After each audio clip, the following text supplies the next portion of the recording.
India. Yes, from the Theosophical Society at Adelaide. That's right. Yes, Mosia. My wife. Chennai. Okay. Thank you. It was a profound honor for the Theosophical Society in America to host His Holiness's visit to Chicago at the University of Illinois Chicago Pavilion, where 8,000 people were able to attend, and also at the Harris Theater on Chicago's lakefront. Much smaller event, more intimate. 1,600 people attended that one. As meaningful as those two events were to me and to the membership as a whole, probably the thing that was the most meaningful was a separate event which took place for the members of the Theosophical Society only. It was after the event at the Harris Theater, and after he had had his panel discussion, the members of the Theosophical Society remained so that he could have time to spend just with us. His reason for that, and the reason it was able to even happen, was the fact that over a long period of time, dating back to 1956, when he first encountered the Theosophical Society, he has held our mission and the work we've been trying to do in very, very high regard. It was something that he spoke about at some length in this meeting with our members. And it's something that he actually was the guiding force to make this meeting happen. Theosophical sort of ideas, and those people who firstly established this sort of association or this society, as in their dreams, sooner or later we must materialize.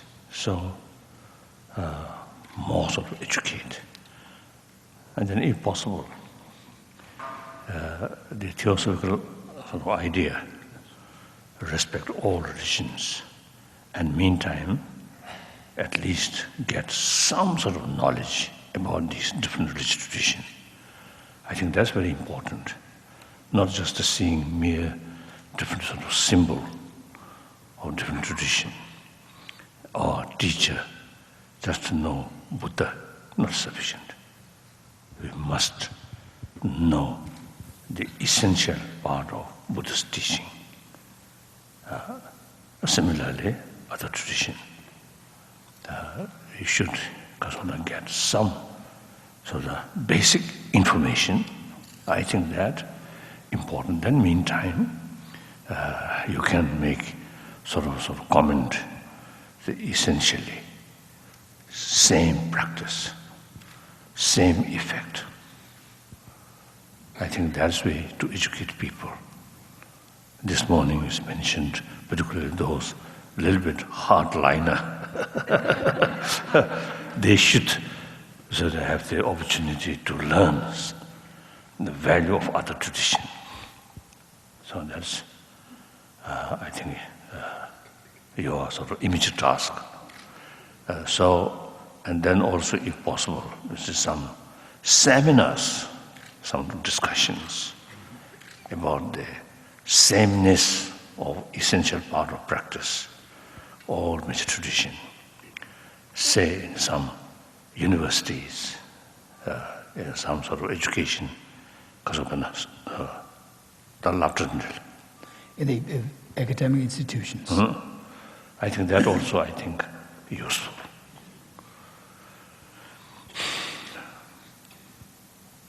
Then member of such organization, you yourself must have some kind of faith, respect to all religions, all major religions, and some kind of sort of attitude, non-sectarian principle. So the members, first, you yourself, say, having that kind of sort of attitude, then you become true member of the Theosophical Society. Isn't it? So in that sense, I think I am I think, one of the candidates of your society's member.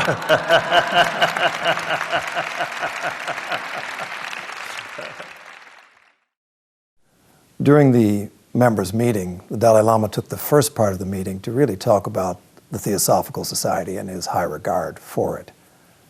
We only had time for a couple of questions from the floor when he was through talking. So the first of those questions had to deal with issues of self-worth, self-loathing, sorts of things that people, particularly in the Western world, commonly experience. Yes, that kind of attitude, self-hatred. No.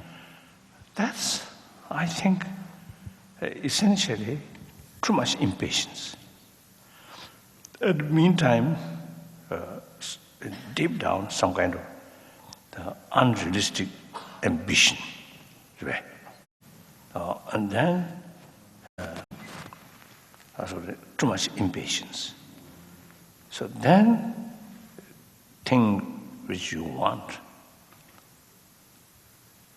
difficult to achieve. Then, due to impatience, so you want something immediately, but that failed. Then discourage oneself, and then develop anger towards oneself. So I think the mental sort of system, there are extreme self-centered attitude and short-sighted, impatience, and unrealistic ambition. Right? These are the causes of that kind of self-hatred. So right from the beginning, we should be realistic, as we discussed this morning. My own case, sort of my own sort of practice, as well as the Tibetan struggle. First, we must look at the reality and the circumstances. Objectively, should not involve our own sort of desire or emotions. Totally objective, neutral mind. Then see the reality clearer. So, individual case, if you sort of, adopt that attitude, then there will not be basis of too much frustration, and self-hatred will not come. This is my view. Then also maybe, you see, helpful to some of those specialists, psychiatrists,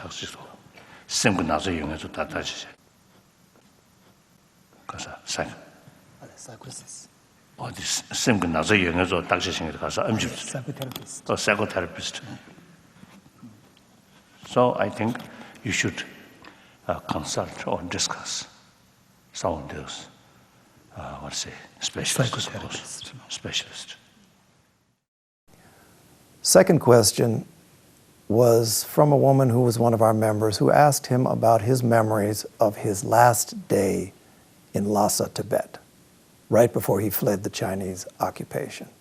And it was something that triggered a response that was moving in every way. Because he talked about, from a first-hand point of view, a historical event of great importance in detail that I had never heard before. Of course, I think every human experience, a certain experience during a lot of fear, that experience remember more clearly. So, 17th March 1959, the crisis started 10th March 59. And of course, that crisis also is related with problems or open sort of conflict, which start 56 till 55. At least on the superficial, good relation with Chinese new masters. Very good, quite good relation. And particularly after my visit Peking, several meetings with Chairman Mo, Mo Zedong, said they really wonderful person, really, and besides as a great revolutionary, but as a human being, very nice person. So a lot of discussion with him during my stay in Peking, about 5 to 6 months. Several meetings with Chairman Mo. Chairman Mo considered me as his own son. I also used to develop some kind of sort of genuine respect as my father. Very nice. So he gave me a lot of sort of promise. So when I returned from Peking, 1955, summer, full confidence. So actually, on the road, I'm coming back. I think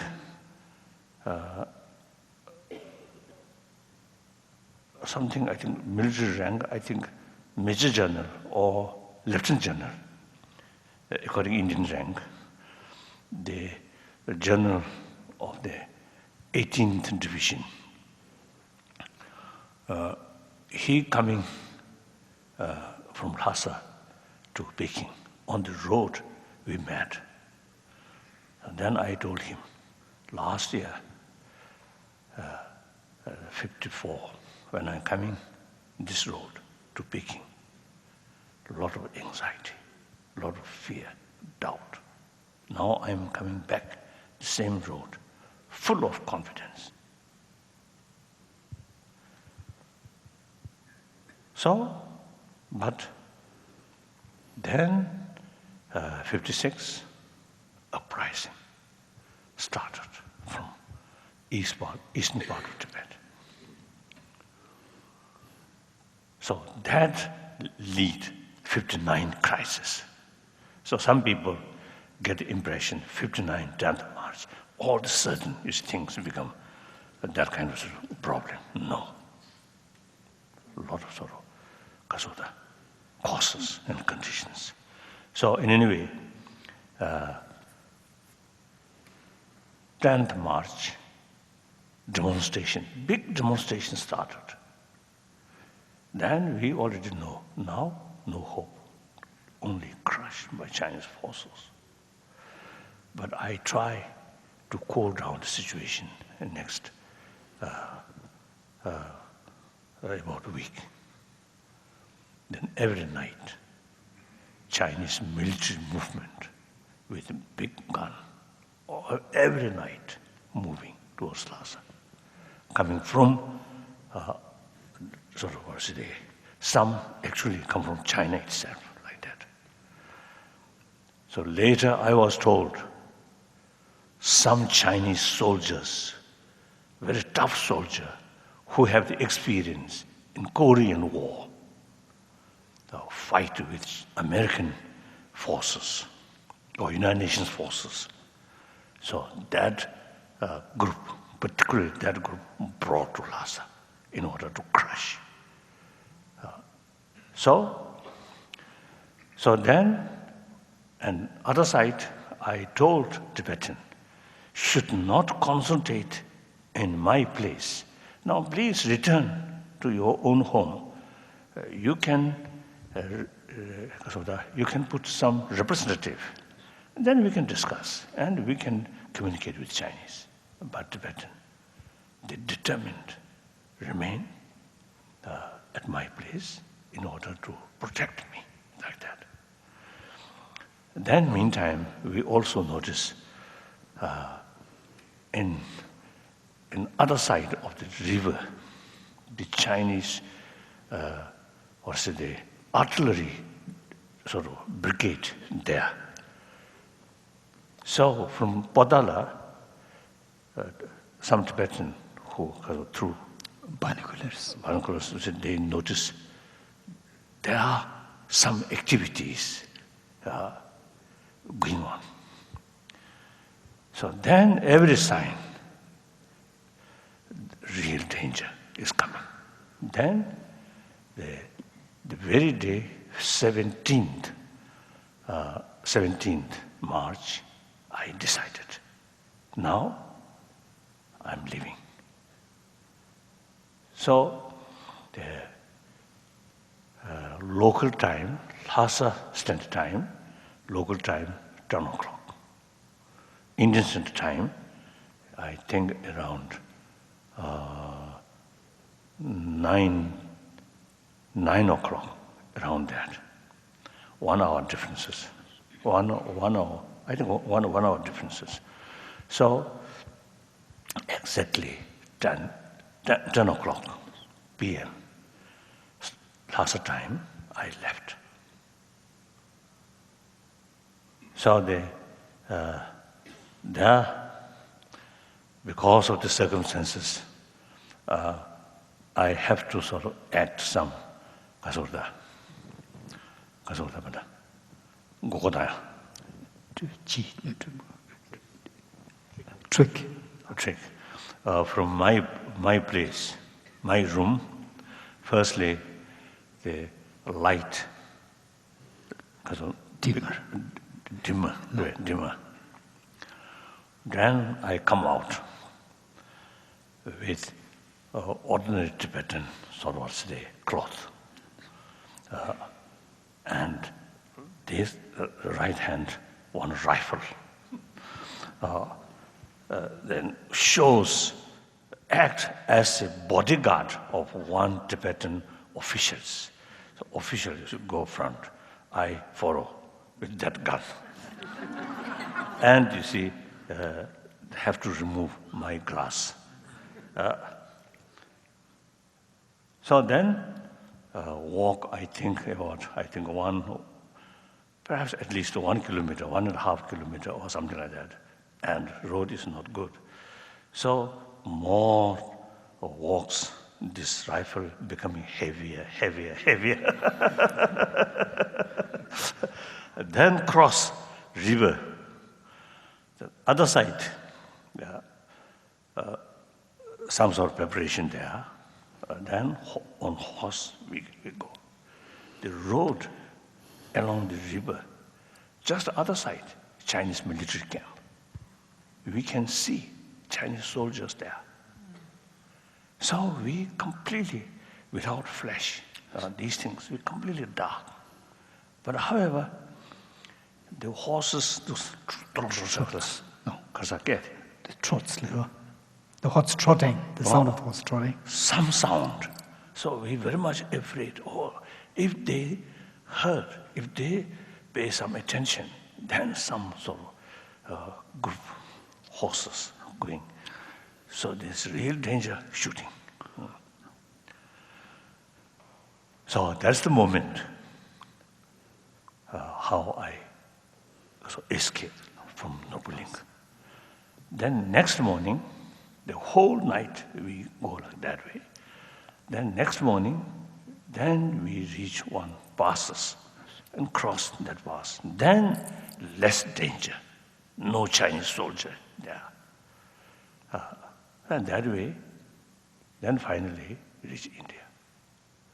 And when we about approach to Indian border, we are not very sure whether government of India allowed us or not. So we live in dilemma. We sent 2 delegations, one Indian border site, one Bhutanese border site. Then we received information immediately. Government of India ready to receive me. Then we leave. Then we are very happy. Then when we reach the border, the place called Kansamani, there are some of my old Indian friend, some from Ministry of External Affairs, who once posted in Lhasa. We know him very well. And translators and bodyguard which served 1956.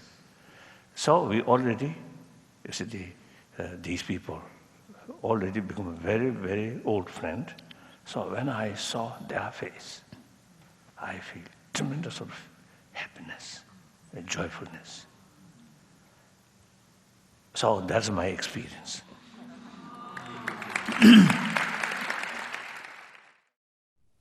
One of our members who speaks internationally, who is from India, was particularly moved by His Holiness's remarks about his last night in Lhasa. That's what the Dalai Lama said today. He said, with all humility, I think I have a good potential to become a candidate for your society. Didn't he say that? Yes. Look at his humility. A man who says that the Chinese are not his enemies. Okay? No. They've done something. He's looking at it objectively. He's a witness to what happened to him that night in Lhasa. Somebody dared to ask that question and he described it. So, that he was a witness. He described it as though it was a story. No hatred, no memory of the past which tells him that was a technical memory, not an emotional memory. Did you see that? Yeah. Did he fall on his on his knees and start weeping and saying, oh, they threw me out of China? He didn't do that. He said that without any emotion. He said it without any anger. There is more than a lesson when a great man like that speaks. There was a lesson in many things that he said. What he said and what he did not say had a lesson for me. So now, he says, no time to go. The Lhasa aeroplane will not wait me. So I have no miracle power to stop that. So I have to go. So thank you very much. Thank you very much. So thank you. Thank you very much. Thank you. Please.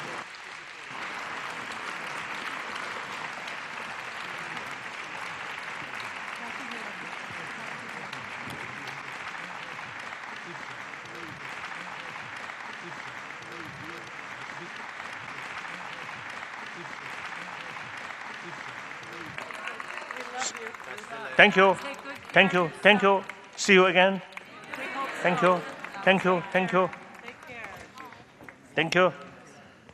Okay. Thank you. Thank you. Thank you. Thank you. Oh, you are here.